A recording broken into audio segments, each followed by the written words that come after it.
Doa seperti ini bisa dinaikkan di mana saja, dalam keadaan apapun, di darat atau di laut, dalam sakit atau sehat, di tengah kerugian atau keuntungan, penjungkir balikan besar atau keuntungan yang baik. Seseorang masih bisa mengembuskan jiwanya dalam kalimat singkat dan cepat kepada Tuhan. Keuntungan dari cara berdoa seperti itu adalah Anda bisa sering berdoa dan selalu berdoa. Kebiasaan doa itu diberkati, tetapi roh doanya lebih baik. Roh doalah yang menjadi induk dari seruan-seruan ini. Oleh karena itu, saya menyukainya karena dia adalah induk yang berlimpah. Berkali-kali dalam sehari kita bisa berbicara dengan Tuhan Allah kita. Doa semacam itu bisa disarankan oleh segala macam lingkungan. Saya ingat seorang pria miskin pernah memberi saya pujian yang sangat saya hargai saat itu. Dia terbaring di rumah sakit, dan ketika saya menelepon untuk menemuinya, dia berkata, "Saya telah mendengar Anda selama beberapa tahun, dan sekarang apapun yang saya lihat tampaknya mengingatkan saya pada satu dan lain hal yang Anda katakan. Dan itu kembali kepada saya sesegar seperti saat pertama kali saya mendengarnya." Nah, sekarang orang yang tahu bagaimana menaikkan doa seruan akan menemukan segala sesuatu di sekitarnya, membantu dia untuk kebiasaan kudus tersebut. Apakah itu pemandangan yang indah? Katakan, "Terpujilah Tuhan yang telah menebarkan harta karun bentuk dan warna ini ke seluruh dunia, untuk menyejukkan pandanganku dan menggembirakan hatiku." Apakah Anda berada dalam kegelapan yang menyedihkan? Dan apakah hari ini berkabut? Katakan, "Terangilah kegelapanku ya Tuhan." Apakah Anda berada di tengah-tengah banyak orang? Anda akan diingatkan untuk berdoa, "Tuhan, berjagalah pada pintu bibirku." Mazmur 141 ayat 3. Apakah Anda sendirian? Maka Anda bisa berkata, "Biarkan aku tidak sendirian, tetapi sertailah aku Bapa." Memakai baju Anda, duduk di meja sarapan, masuk ke kendaraan, berjalan-jalan, membuka buku besar Anda, menutup jendela Anda, semuanya memungkinkan Anda untuk menaikkan doa seperti yang saya coba gambarkan. Jika Anda memiliki kerangka berpikir yang benar untuk menaikkannya. Doa-doa ini terpuji karena benar-benar rohani. Doa yang bertele-tele juga bisa menjadi doa yang banyak sekali omongnya. Ada banyak doa dari buku-buku yang sama sekali tidak bisa direkomendasikan. Seberapa besar manfaat manual percakapan bahasa Prancis bagi siapa saja yang bepergian di Prancis tanpa pengetahuan akan bahasa tersebut? Itulah betapa bagusnya pedoman doa bagi jiwa yang malang yang tidak tahu bagaimana meminta keuntungan atau manfaat yang dia butuhkan kepada Bapa Surgawi kita. Sebuah manual, sebuah buku pegangan memang perlu. Berdoalah dengan hati, bukan dengan tangan. Atau jika Anda mengangkat tangan dalam doa, biarkan itu menjadi tangan Anda sendiri, bukan tangan orang lain.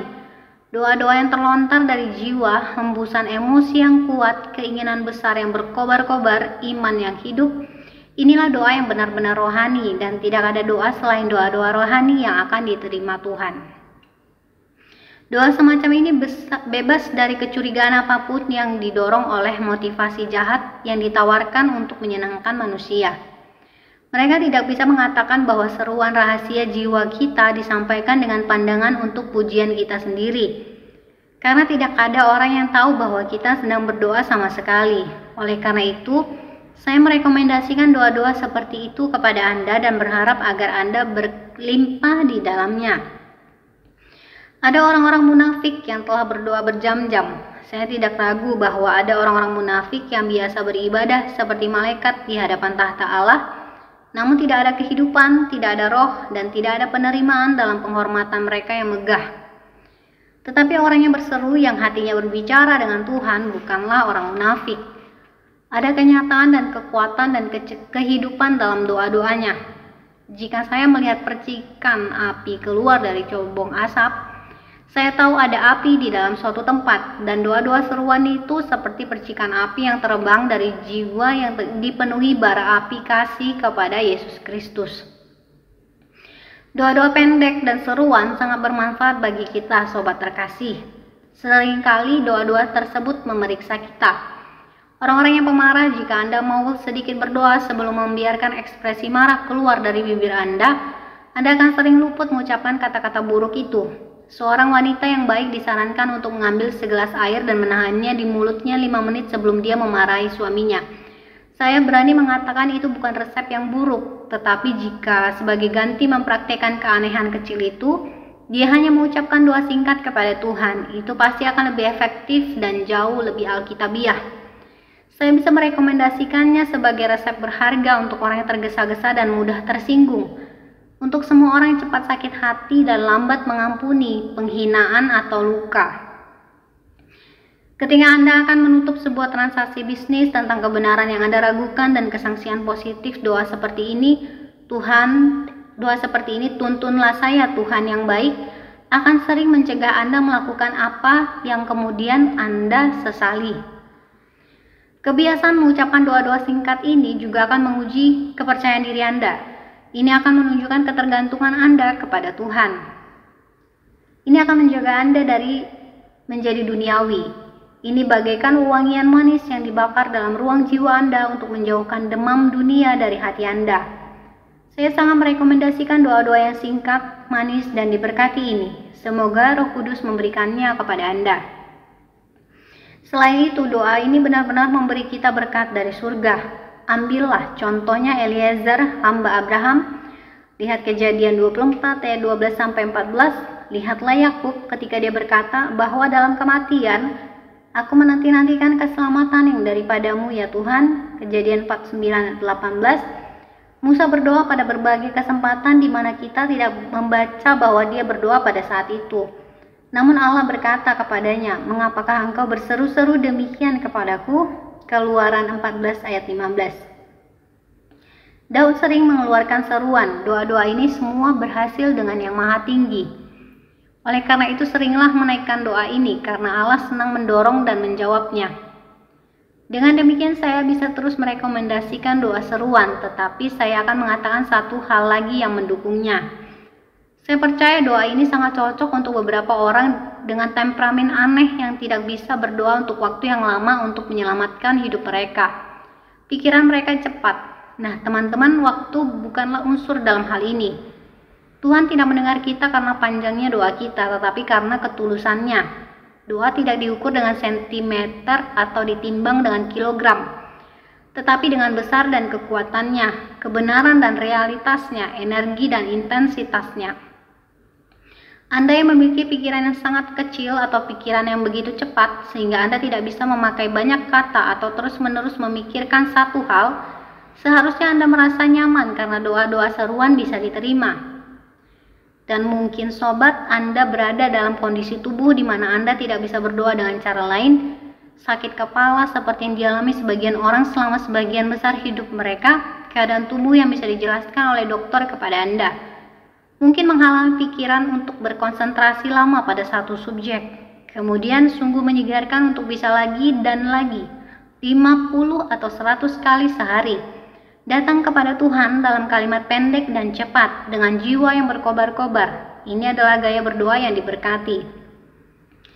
Sekarang saya akan menyimpulkan dengan hanya menyebutkan beberapa kali di mana saya pikir kita harus mempraktekkan doa seruan ini.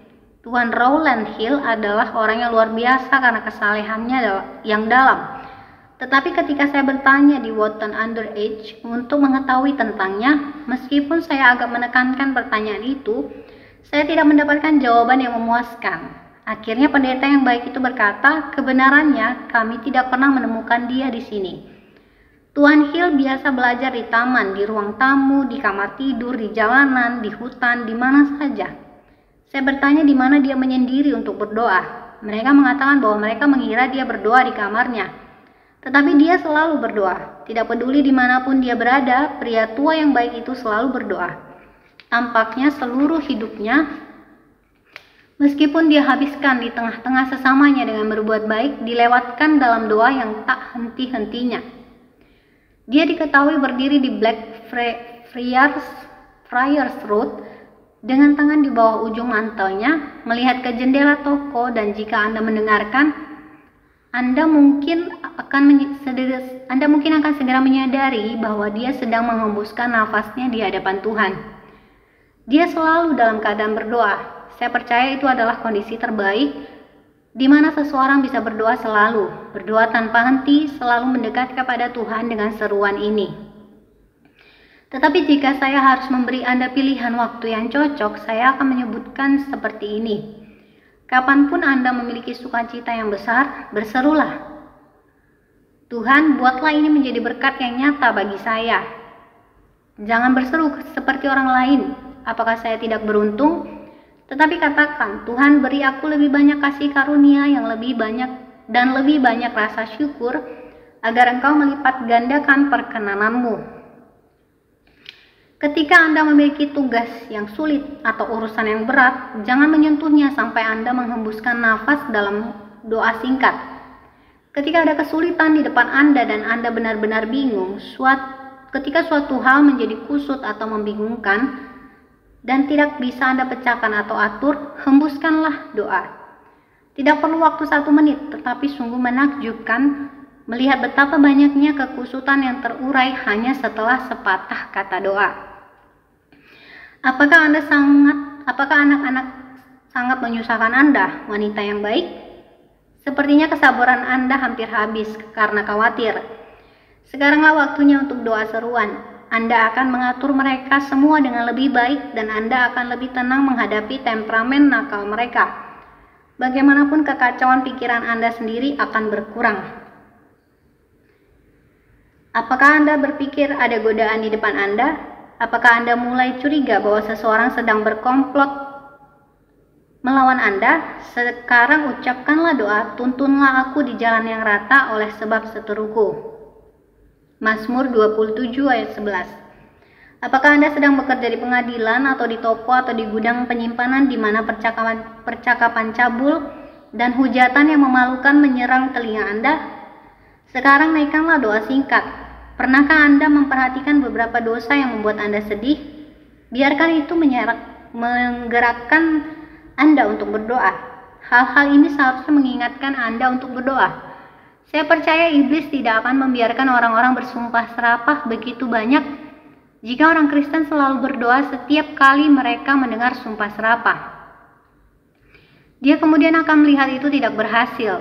Hujatan mereka mungkin akan dibungkam jika itu membangkitkan kita untuk memohon. Apakah Anda merasa hati Anda sendiri keluar jalur? Apakah dosa mulai membuat Anda terpesona? Sekarang ucapkanlah sebuah doa. Seruan yang hangat, sungguh-sungguh penuh gairah, lakukanlah kebajikan kepada hambamu. Mazmur 119 ayat 117. Apakah Anda melihat sesuatu dengan mata Anda dan apakah itu menginfeksi hati Anda? Apakah Anda merasa seolah-olah sedikit lagi maka kaki Anda terpeleset nyaris tergelincir? Mazmur 73 ayat 2. Sekarang ucapkanlah doa, peganglah tangan kananku Tuhan. Apakah sesuatu yang sangat tidak terduga telah terjadi? Apakah seorang teman memperlakukan Anda dengan buruk? Maka seperti Daud katakan, gagalkanlah kiranya nasihat Ahitofel itu ya Tuhan. 2 Samuel 15 ayat 31. Hembuskanlah nafas doa sekarang. Apakah Anda ingin sekali melakukan sesuatu yang baik? Pastikan berdoa atasnya. Apakah Anda bermaksud berbicara dengan pemuda itu saat dia keluar dari gereja malam ini tentang jiwanya? Berdoa dulu, orang Kristen. Apakah Anda bermaksud untuk berbicara kepada anggota-anggota kelas Anda dan menulis surat kepada mereka minggu ini tentang kesejahteraan rohani mereka? Berdoa untuk setiap kata orang Kristen. Selalu baik untuk berdoa selagi Anda berbicara tentang Kristus. Saya selalu menemukan bahwa saya bisa berkhotbah lebih baik jika saya bisa berdoa saat saya berkhotbah. Pikiran sangat luar biasa dalam seluruh aktivitasnya. Pikiran bisa berdoa sambil belajar. Pikiran bisa memandang ke atas kepada Tuhan saat berbicara dengan manusia.